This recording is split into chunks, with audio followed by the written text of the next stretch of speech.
Heavy rains continue to batter much of northern India, killing at least 37 people in the past 3 days. Other Himalayan states are witnessing landslides and flash floods, while life in cities further down has been brought to a standstill. The capital, New Delhi, is now bracing for floods after receiving more rainfall than it has in 4 decades, as Ishan Garg reports. The water level in the river Yamuna has crossed what officials are calling the danger mark. The river here crossed that water level early on Tuesday morning, and now officials say that any more water and the city of Delhi faces the risk of flooding. This has now prompted officials to move people away from low-lying areas to higher places and into urban shelters.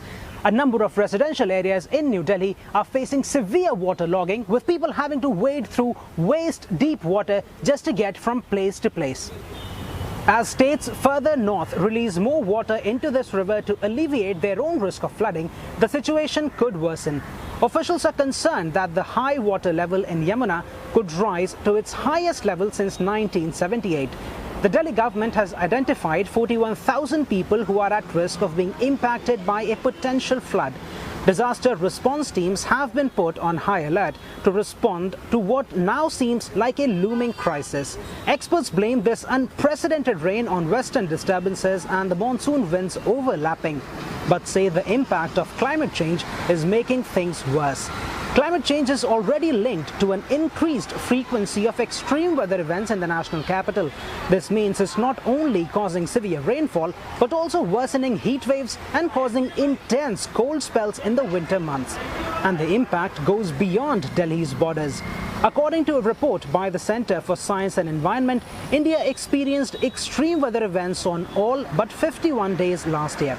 It led to 233 deaths and damaged nearly 1 million hectares of agricultural land in the country.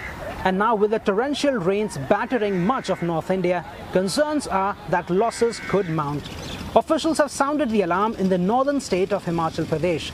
In the past few days, flash floods and landslides have washed away homes, vehicles and roads and stranded hundreds.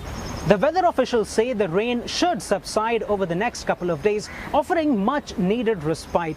But the true extent of the damage caused by these rains could only be realized once these choppy waters settle down. Ishan Garg, CNA, New Delhi.